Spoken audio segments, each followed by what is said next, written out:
Bismillahirrahmanirrahim, starting with the name of Allah, which is specially merciful and entirely merciful. Exercise 1.1, page number 6. Which of the following are square and which are rectangular matters?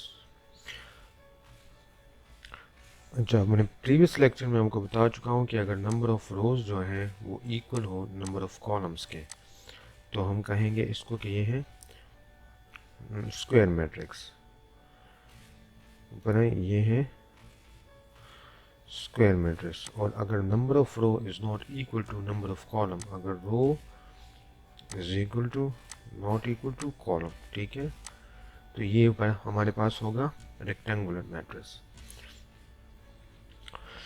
अभी ये यहाँ पे जब आते हैं तो ये है नंबर ऑफ कॉलम्स जो है वो 1 और ये 2, ठीक है। तो ये क्या हुआ हमारे पास, ये हो गया ये रो और ये भी बराबर है, ठीक है। तो ये हमारे पास हुआ as number of row is equal to number of columns, so it is a square matrix. Next question के पास जाएंगे हम। नेक्स्ट क्वेश्चन है कि जुज़ 2 बी में कहते हैं 6 1 3 5 -1 2। इसमें भी अगर आप देख ले तो नंबर ऑफ कॉलम जो है 1 और 2 है, ठीक है। कुछ ज़्यादा ही बड़ा हो गया। अच्छा, ये नंबर ऑफ कॉलम 1 2 3, ठीक है। तो रोज नॉट इक्वल टू कॉलम, ठीक है। तो ये कौन सा हो गया, ये हो गया रेक्टेंगुलर मैट्रिक्स। नेक्स्ट क्वेश्चन जो है वो है जो है सी। ये भी आप देख लें तो ये है नंबर ऑफ रोज 1 2 3, एक कॉलम्स को देख 2 3, तो ये बराबर है। तो ये क्या हो गया, ये हो गया as number of rows is equal to number of columns, so it is a square matrix, ठीक है। नेक्स्ट जाएंगे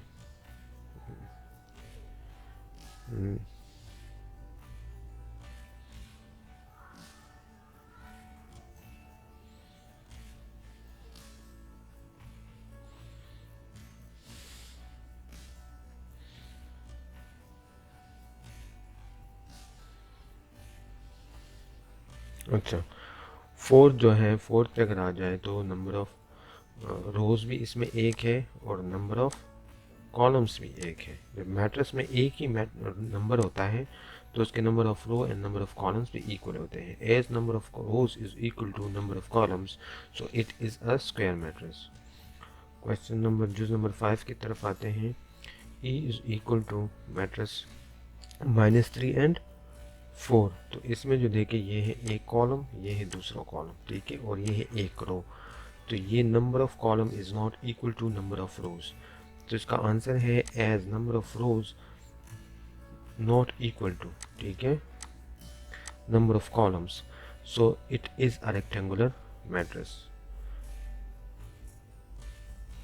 नेक्स्ट पे आए तो ये है जो नंबर 6 जो है ना वो है कि f is equal to -1 and 7, ठीक है। तो यहाँ पे अगर आप देखें तो नंबर ऑफ रोज कितने, 1 2, ठीक है। नंबर ऑफ कॉलम्स 1 है, ये 1 है, ठीक है। तो number of rows is not equal to number of columns, so it is a rectangular matrix. इसके साथ ही पहला क्वेश्चन ख़त्म हो गया। दूसरे क्वेश्चन पे आते हैं। दूसरे क्वेश्चन में कहता है ओके,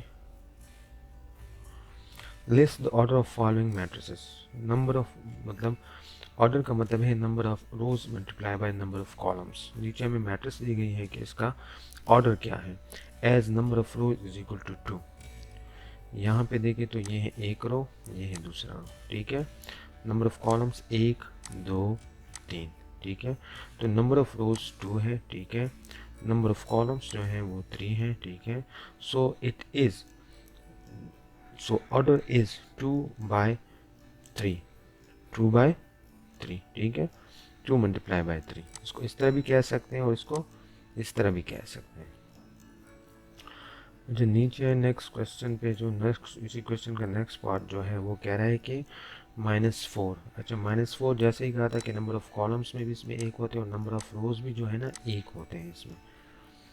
तो इसको हम कह सकते हैं कि भाई ये जो है ना ये रो हो गया, ठीक है, और ये एक जो है ना ये कॉलम हो गया। तो इसमें 1 by 1 है, as number of rows 1 and number of columns 1, so order is 1 by 1, ठीक है। इसको इस तरह भी लिख सकते हैं और इस तरह भी लिख सकते हैं, ठीक है। अभी नेक्स्ट क्वेश्चन में आते हैं तीसरे जुज पे कि नंबर ऑफ रोज क्या है, 1 2, ठीक है। नंबर ऑफ कॉलम्स 1 2 3, सही है। तो इसका क्या है, नंबर ऑफ रोज 2 हो गया, नंबर ऑफ कॉलम्स 3 हो गया, सो ऑर्डर इज 2 by 3 और 2 by 3, ठीक है। नेक्स्ट पे अगर आ जाए हम तो नेक्स्ट है, अच्छा 4 पे आ जाए। नंबर ऑफ रोज अगर इसमें देख ले तो कितने, F is number of rows 1 2 3, number of रोज क्या हो गया, 3 हो गया, ठीक है। नंबर ऑफ कॉलम्स को अगर आप देखें अभी तो ये 1 और ये 2, तो and number of column is 2।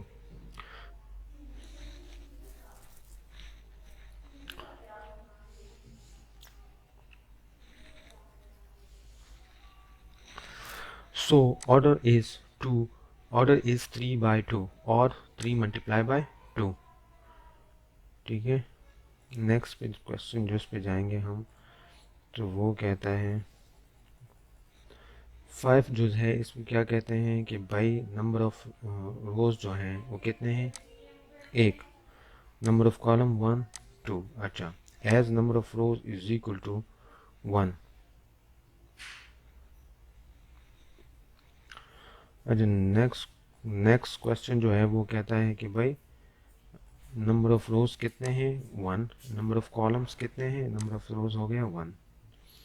अभी आते हैं नंबर ऑफ कॉलम्स की तरफ, 1 एंड 2, नंबर ऑफ कॉलम कितने हो गए, 2 हो गए, ठीक है। तो इसको भी हम करेंगे, इसको ऑर्डर कैसे लिखेंगे, सो ऑर्डर इज 1 by 2 और 1 × 2। नेक्स्ट पे आ जाए कि नंबर ऑफ रोज 1, गंदे यहाँ कमीज भी है ना इसी में, number of rows 1 2 3, number of columns 1 2 3, ठीक है। तो यहाँ पे हम इसका लिखेंगे कि नंबर ऑफ रोज कितने हो गए, ये हो गया 1, ये हो गया 2, नंबर ऑफ रोज कितने हो गए 3 एंड नंबर ऑफ कॉलम्स कितने हो गए 3। तो इसका ऑर्डर कैसे लिखेंगे, 3 by 3 और 3 × 3।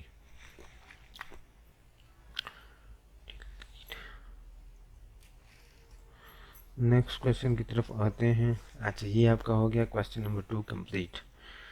अभी आते हैं नेक्स्ट क्वेश्चन की तरफ, तो ये है कि if A is equal to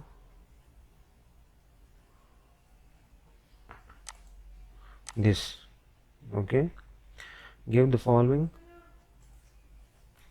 अच्छा तीसरे क्वेश्चन की तरफ अब जब आते हैं, ये तीसरा क्वेश्चन, ठीक है। तो इसमें वो कहता है give the following element solution है, ठीक है। नीचे जब हम आएंगे तो कौन से एलिमेंट का सोल्यूशन वो मांग रहे हैं, ठीक है, वो मांग रहे हैं इसका सोल्यूशन,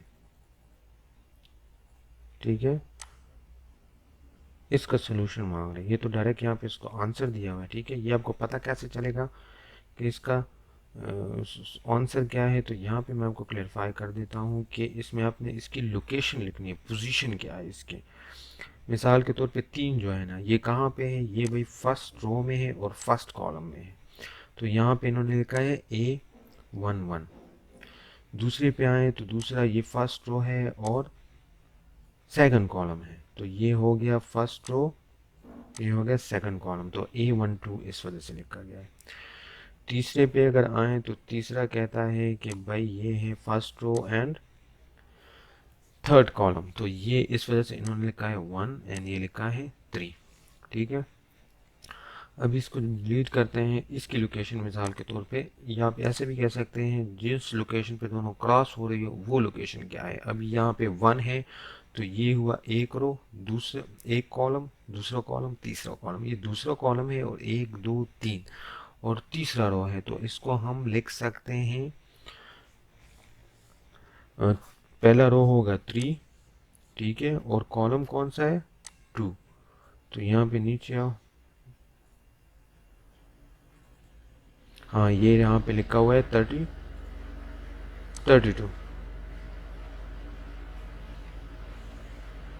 ठीक है। तो इसको मद्देनज़र रखते हुए कि अगर मैं आपको नीचे लोकेशन बताऊँ अभी इसकी, ठीक है, इसको मद्देनज़र रखते हुए लोकेशन पे जब नीचे आते हैं तो ये क्या हुआ, A12 पे कौन सा आता है, यहाँ से हम सॉल्व करेंगे इसको, A1 एंड 2 पे आता है 2, ये आता है, ठीक है। तो यहाँ पे हम लिख लेंगे वहाँ पे 2, ये यहाँ पे इन्होंने लिखा भी है 2, इस तरह। और दूसरे पे आएंगे, दूसरा कौन सा मांग रहा है, दूसरा मांग रहा है हाँ A23, पहला रो,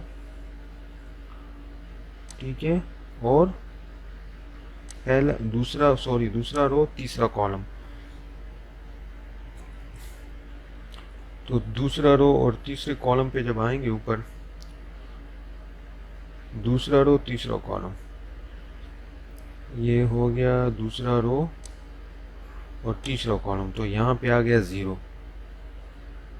ठीक है। इस पे जब आएंगे क्या लिखा है 0, ठीक है। नेक्स्ट पे अगर हम आएंगे तो नेक्स्ट पे लिखा है A32, A32 पे हम आएंगे तो ये हो गया 3, ये हो गया, और 2 ये हो गया, तीसरा कॉलम और दूसरा रो, तो इसका आंसर क्या होगा 1, नीचे आके चेक करेंगे 1 ही है, हाँ बिल्कुल 1 ही है, बाकी 3 रह गए 4 3, जब ऊपर आएंगे तो ऊपर क्या कहता है 4 एंड 3, पहला रो, दूसरा रो, तीसरा रो, चौथा रो, तो ये 4 एंड 3, तो यहाँ पे आंसर है इसका 6, यहाँ गया 6 1 3, A13 पे भी हम आएंगे, ठीक है।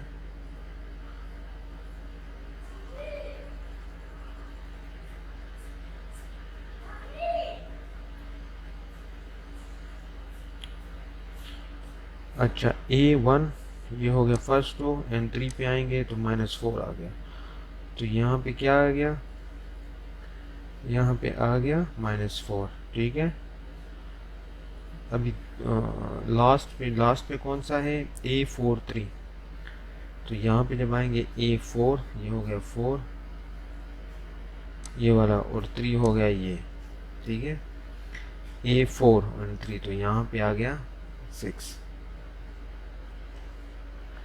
ये हो गया 6। अच्छा, इसमें जो इम्पोर्टेंट चीज़ थी वो ये थी कि आपको इसके लोकेशन का पता हो, कि अगर मिसाल के तौर पे इसकी लोकेशन जगह क्या है, अगर मैं आपको कहूँ कि भाई,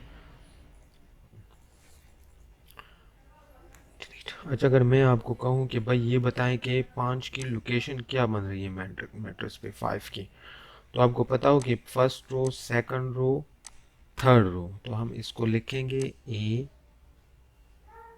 ठीक है,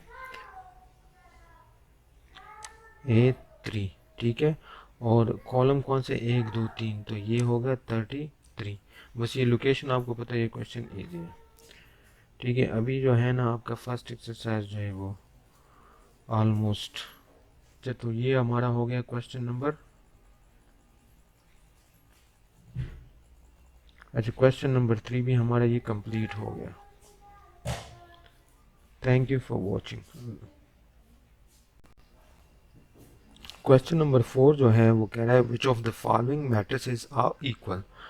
अच्छा, मैट्रिसेस के इक्वल होने के लिए दो शराइत हैं, एक जो है इसके जो नंबर ऑफ रोज जो हैं 1 2, ऑर्डर इनका सेम हो 1 2, ठीक है, ये हो गया 2 बाय 2, ठीक है, और ये क्या है 1 2, मतलब 1 2 1 2, इसका भी क्या है 2 बाय 2, ठीक है, ये ऑर्डर हो गया, ये होगी फर्स्ट कंडीशन, ठीक है।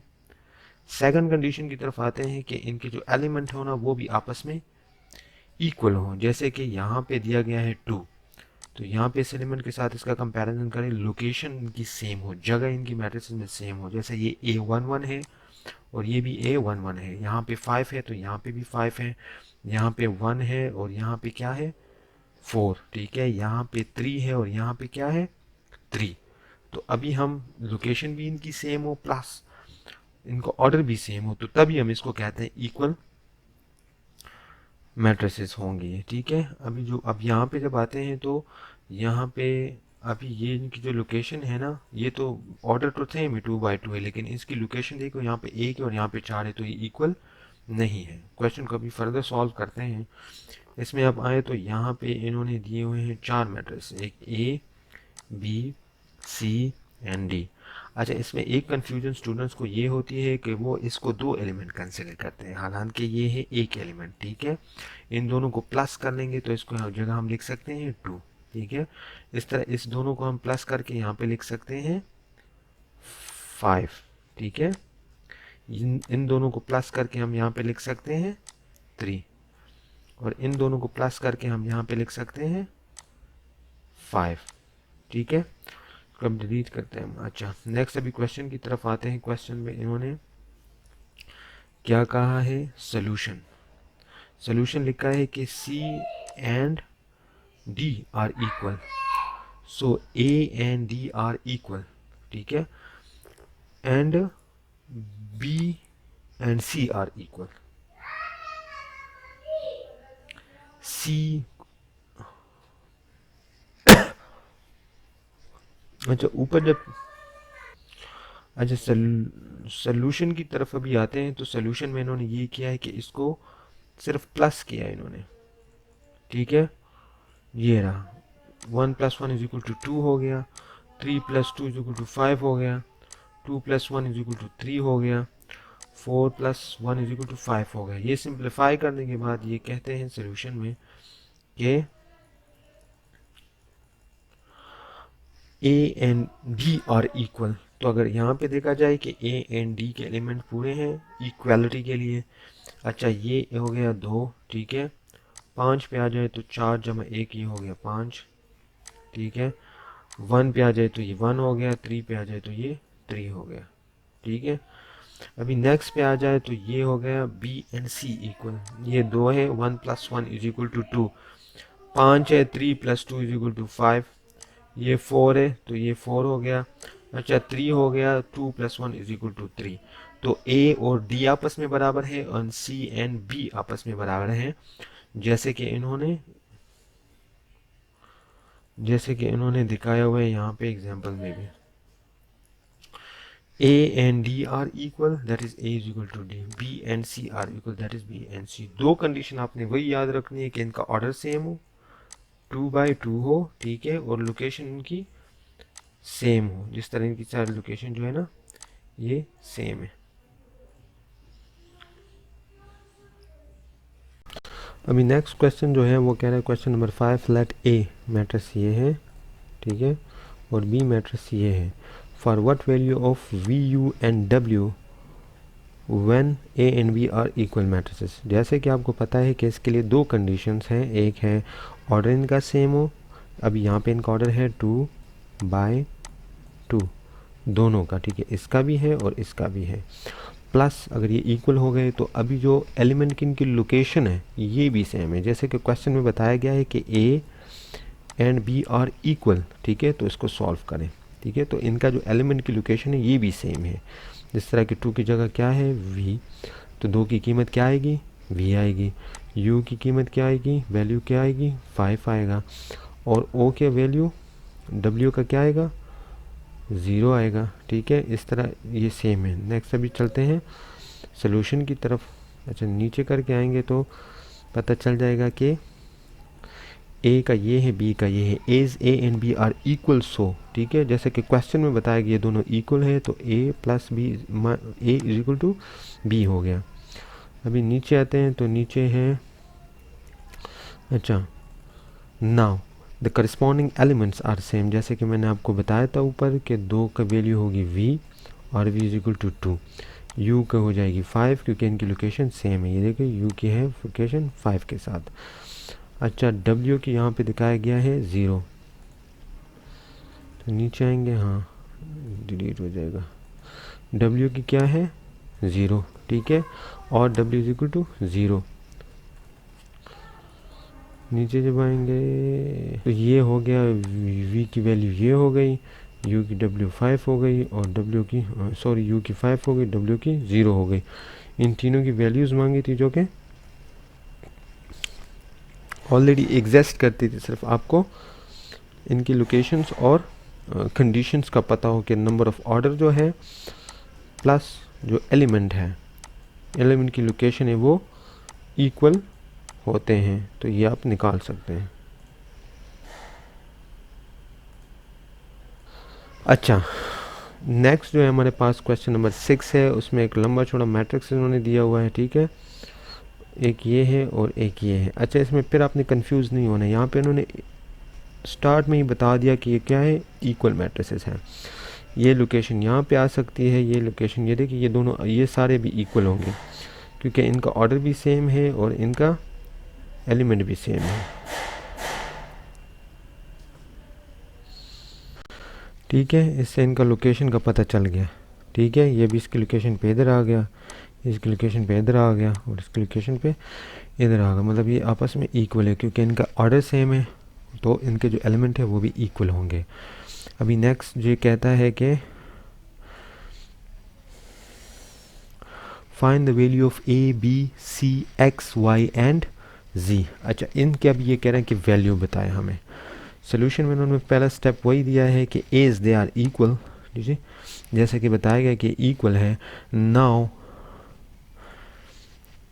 अच्छा, now compare the corresponding element, ठीक है, करस्पॉन्डिंग एलिमेंट की बात की जाए, ठीक है। यहाँ पे इसको मैं थोड़ा सा छोटा करूँगा। अब जाएंगे, अच्छा, X plus 3 is equal to 0, ये उन्होंने काउंट किया है, इसको आगे सिंप्लीफाई किया है, एक 3 को यहाँ पे लेके आए हैं, तो इक्वल कि इस साइड पे जो आएगा तो वो बन जाएगा -3, ठीक है। नेक्स्ट पे अगर आए तो सेम इन्होंने सबको इस तरह कंपेयर किया हुआ है, ठीक है। अब ये है, नीचे जब आए तो एक्स वाई, अभी इसको इसके साथ किया हुआ है, इसको इसके साथ किया हुआ है, और इससे वैल्यू निकाली गई है, ठीक है। नीचे जाके मैं आपको सिंप्लीफाई करूँगा इसको कि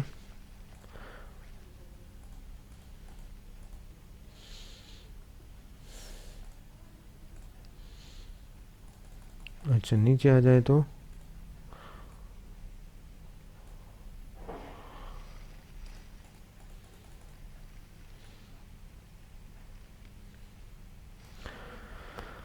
अच्छा, x plus Y is equal to 6, X 4 को इस साइड पे लेके तो ये माइनस हो जाएगा, तो ये हो गया 6 माइनस 4, तो ये z इज इक्वल टू हो जाएगा 2। नीचे जो आओ तो ये कहता है कि 2y minus 7 is equal to 3y minus 2।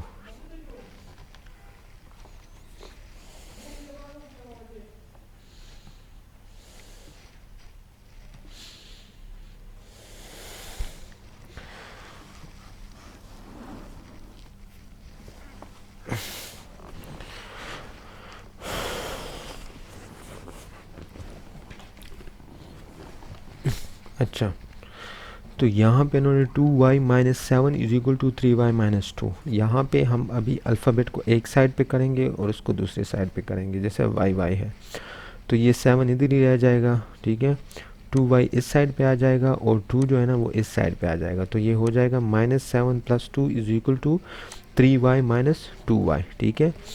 अभी फर्दर चूँकि इसका ये y और y सेम है, तो ये हो जाएंगे सेम, माइनस हो जाएंगे एक दूसरे से, तो इससे जब इसको हम माइनस करेंगे तो ये सिर्फ y बन जाएगा, और यहाँ पे जब हम -7 में 2 प्लस करेंगे तो ये -5 बन जाएगा, तो y इज इक्वल टू -7, ठीक है। नेक्स्ट पे हम जब जाते हैं, सेम इसी का ही वही सीन चल रहा है। अच्छा, a-1 को मैट्रिक्स में देखा जाए तो ये -3 के बराबर है, ठीक है। a यहाँ पे रह जाएगा, 1 को हम इस साइड पे ले आएंगे तो ये होगा -3 प्लस 1, -3 में हम +1 करेंगे तो a इज इक्वल टू हो जाएगा -2, ठीक है। सेम इसी तरह अगर आ जाए नीचे, अच्छा, तो ये हो जाएगा 0 is equal to 2c plus 2। अच्छा, यहाँ पे हम 2 को इस साइड पे ले आएंगे तो ये 0 minus 2 is equal to 2c। अच्छा, 0 को 2 से अगर माइनस किया जाए तो -2 रह जाएगा और c रह जाएगा। ठीक है, c को अकेला छोड़ने के लिए हम यहाँ पे वैल्यू मालूम करने के 2 को इस साइड पे शिफ्ट करेंगे तो ये हो जाएगा -2/2। 2 2 से कट जाएगा तो क्या बच जाएगा, माइनस, नीचे है तो ये बच गया c इज इक्वल टू -1। ठीक है, तो c is equal to -1 simplify उन्होंने किया है। ठीक है, नेक्स्ट पे हम जब चलते हैं तो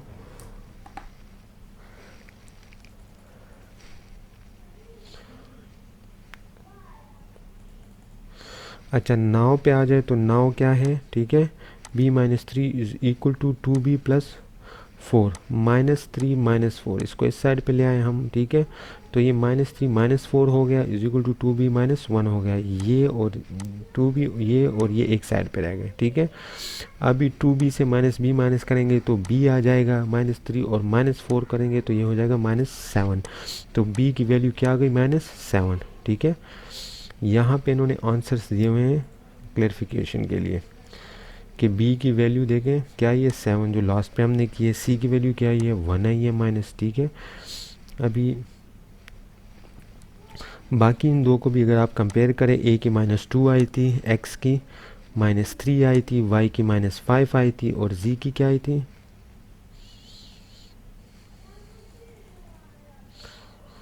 z की आई थी -2।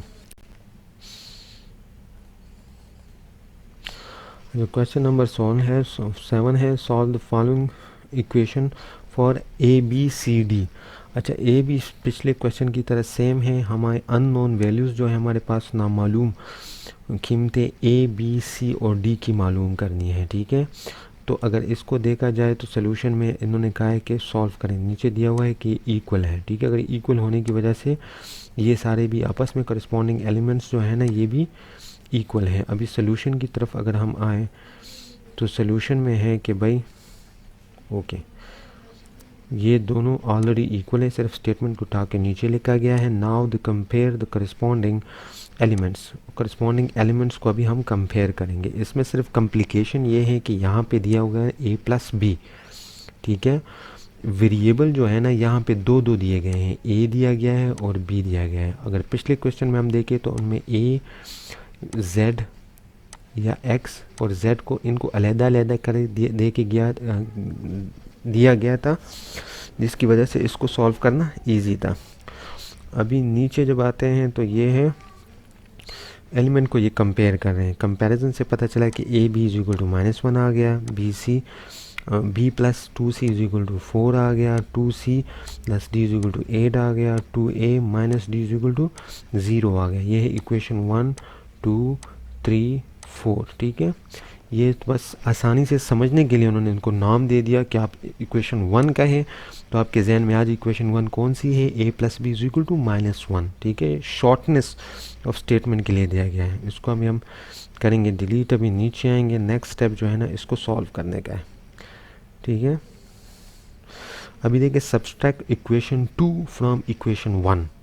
अभी इक्वेशन 2 कौन सी है, ये है इक्वेशन 1, ये है इक्वेशन 2। ठीक है, इसको शॉर्ट करने के लिए सिर्फ इक्वेशन का नाम दिया, इसको कंफ्यूज नहीं होना। ठीक है, नीचे जब आ जाए तो नीचे यहाँ पे दिया गया है कि 2a plus b minus b plus 2c, ये माइनस किया गया इससे, इज़ इक्वल टू -1 -4। ठीक है, अब इसको ब्रैकेट के बाहर लिखेंगे तो ये इस तरह आ जाएगा, माइनस को इसके साथ मल्टीप्लाई करेंगे, -b -2c हो गया और ये -5 हो गया। अच्छा, a -2c is equal to -5 ये हो गया, इन्होंने इक्वेशन नंबर 5 नाम दे दिया इसका। ठीक है, नीचे आ जाएंगे। अब वो कहते हैं now adding equation number 3 and equation number 4। Equation number 3 है 2c प्लस d और इक्वेशन नंबर 5 जो है वो है a -2c। ठीक है, सेम ये उसके एक साइड पे हो गया, इज इक्वल टू ये हो गया इक्वेशन नंबर 3 का पार्ट और ये हो गया इक्वेशन नंबर 5 का पार्ट। ठीक है, तो ये हो गया 2c plus d a -2c is equal to 8 आ गया यहाँ पे। ठीक है, और प्लस माइनस के साथ जब मल्टीप्लाई हो तो -5 आ गया। तो ये हो गया equation d plus a is equal to 3, ये हो गया इक्वेशन नंबर 6, ठीक है। Now adding equation number 4 and 6, ठीक है। तो यहाँ पे आ जाए 2a minus d plus a is equal to 0 plus 3। अच्छा, इसको जब हम करेंगे d और d कट गया आपस में, तो ये हो गया 2a plus a is equal to 3, ठीक है। 3a is equal to 3। अच्छा, 3 दोनों साइड पे है, जो 3 को मैं इस साइड पे ले आऊँगा तो ये हो जाएगा डिवीज़न में, ठीक है। ये इसके साथ कट गया, ठीक है। तो a की वैल्यू क्या आ गई, a की वैल्यू आ गई 1। अभी हमारे पास वेरिएबल a की वैल्यू आ गई। अब इसकी मदद से हम दूसरे वैल्यूज़ मालूम कर सकते हैं, ठीक है। अभी अगर नीचे आए, नीचे आके पुटिंग a की जो वैल्यू है ना वो हम इक्वेशन 1 में डालेंगे, ठीक है। इक्वेशन 1 में जब a की वैल्यू डाली, यहाँ पे इक्वेशन 1 जो था ना वो यहाँ पे a था, तो a में जब ना तो ये होगा a plus b is equal to -1, ठीक है। ये माइनस जब यहाँ पे आ गया a1 यहाँ पे इक्वल से इस साइड पे आ गया, तो ये हो गया b -1, ठीक है। तो b इज इक्वल टू क्या हो गया -2, डिलीट। अच्छा, अभी a की वैल्यू भी मालूम हो गई और b की भी हो गई। अभी आते हैं नेक्स्ट पे है putting b is equal to -2 in equation number 2। Equation number 2 में जब b की वैल्यू डालेंगे, ये है b की value -2 plus 2c is equal to 4। अच्छा, 2c ये यहाँ पे इस साइड पे आ जाएगा, ये तो हो जाएगा 4 प्लस 2, तो 2c इज इक्वल टू 6, ठीक है। सेम वही कंडीशन हुआ कि 2 को हम इस साइड पे लेंगे तो ये हो जाएगा 2/6। अच्छा, इसको इसके साथ काटेंगे तो यहाँ पे बच जाएगा 3, ठीक है। यहाँ पे जब हम नीचे आते हैं तो यहाँ पे क्या है, यहाँ पे c की वैल्यू क्या आ गई, ये आ गई c की वैल्यू 3, ठीक है। अभी नेक्स्ट पे हम जाएंगे, चुप। अच्छा, अभी पुटिंग c वैल्यू 3 इन इक्वेशन नंबर 3, यहाँ पे 3 की वैल्यू हम डालेंगे c की, तो ये है 3। अच्छा, 2 multiply by 3 plus d is equal to 8, तो ये इसके साथ मल्टीप्लाई हो गया 6 हो गया, plus d is equal to 8 हो गया। तो 6 को इस साइड पे ले आएंगे तो ये क्या होगा, d is equal to 5 8 minus 6, तो इसकी वैल्यू क्या आ गई 2। अच्छा, तो ये आपका हो गया, जो क्वेश्चन की क्वेश्चंस थी वो सारी की सारी सॉल्व हो गई। अच्छा, एंड पे उन्होंने एज ए समरी इनके आंसर्स को दिया है। a की वैल्यू आई थी 1, b की वैल्यू आई थी -2, c की वैल्यू आई थी 3 और d की वैल्यू क्या आई थी 2, ठीक है। तो इसके साथ ही आपका पहला जो एक्सरसाइज है वो ख़त्म हो गया। अच्छा, थैंक यू फॉर वॉचिंग, और नेक्स्ट